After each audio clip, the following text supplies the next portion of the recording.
bless America. Am I right? And it's you actually also pointed out on your show one time that the cuisine, as far as if you're eating, if you're eating Mexican food, it doesn't really change much from meal to meal. Well, no, that's right. That's where I disagree, because the Mexicans are very diverse when it comes from a culinary standpoint. Of course. Like for breakfast, the Mexicans might have tortillas and some beans and some rice and some cheese, and then for lunch it's a totally different thing. That'd be like beef and then tortillas and then some rice and some cheese and then some beans, and then for dinner they spin the world on its side, and all of a sudden you're eating tortillas and rice and cheese and beans. They're crazy people. You can't get. It's that good though, Adam. It's that good. And talk about the cornucopia of dessert options. You got flan, and then there's flan, and then there's flan. Like, there's certain cultures that just can't handle dessert. Admit you can't do it. Let the Germans take care of it. They'll give you a pot. 101.5 Free FM, the Gridiron, live from the Horse and Hound in Tempe. Adam Carolla live. Yeah. Now, Adam, first off, we've got a great morning show here on Free FM. Very good. And it's coming along nicely. You've got Danny Bonducci, Teresa Strasser. You're here in the Valley. The numbers are great. You've got a great following. How's it coming along, the transition? Well, I always said it's a marathon and not a sprint. It's kind of like being a pilot, in that you need to get hours in the captain's chair, in repetitions. I guess a sports analogy would be, this guy's a good quarterback, but he's got to get his reps in. And as we start to get our reps, things start to gel, and people find their rhythm and their chemistry, and it's going along. But you're working. We love him. It feels good, but if it was this a year from now, I would kill myself. As long as we can keep evolving, I'm happy. Yeah, but here's the thing: that you've got a guy that you work with, a bit of a psychopath. We love him. He's been on the show a bunch of times. He's great on our show. We got Bonducci in there. Right. What is that like now? They're.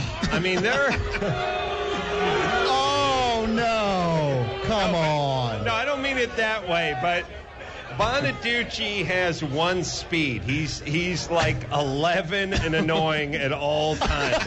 Like you guys, you understand, I did a show for 10 and a half years where I started at 10 o'clock in the evening. Of course.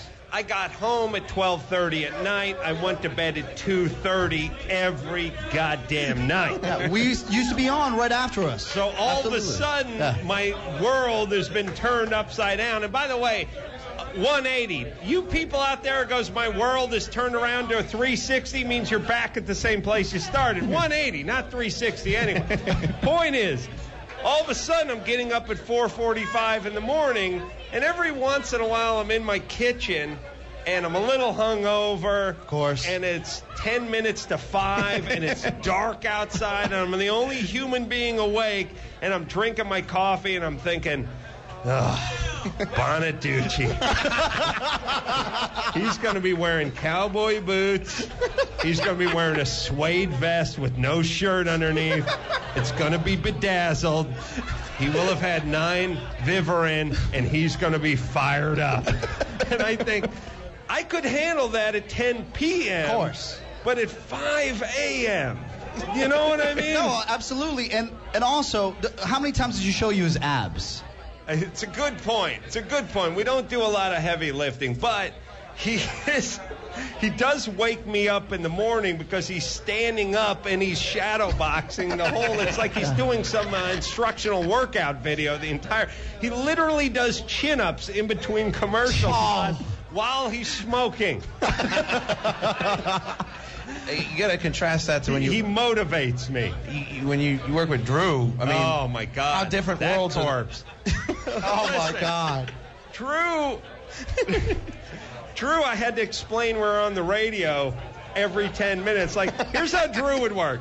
Here's Dr. Drew's idea of good radio. We'd be doing the radio show. Some intern would come in and hand him a cup of coffee, and they'd hand me a cup of coffee, and I'd go like, a big thumbs up. Yeah, thumbs up. Drew would go, hey, thanks.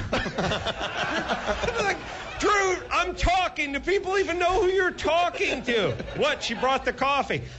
You don't thank her. You think her mom's listening in her car? And, hey, that's my daughter. She got thanked for giving Drew. It's like, shut up. Yeah, Drew didn't know he was doing radio. Danny thinks he's doing 3 shows. Adam, speaking of Drew, and I'm glad Chad brought that up. We used to listen all the time, and Drew was when he punched the mic. Yeah, was famous of just going like. That was the best 20 minutes of my life. He had a mug. Yeah. He had a mug, and he'd be drinking his coffee, and he'd be like, hold on, I just... And I'd be like, how many... He would whack things. He used to do this. He'd get his keys, and he'd be like... He'd do this with his keys. Like, he'd get his keys, he'd start getting bored, and he'd be like... And I'd be like, shut up! And he'd be like, what, no one can hear that? And I'd be like, what do you mean no one... I can hear it? And he'd go... You have a hypervigilance disorder, Adam. You should really see somebody about that. And I'd be like, no. I have a problem with a-holes. You're driving me nuts. Didn't he?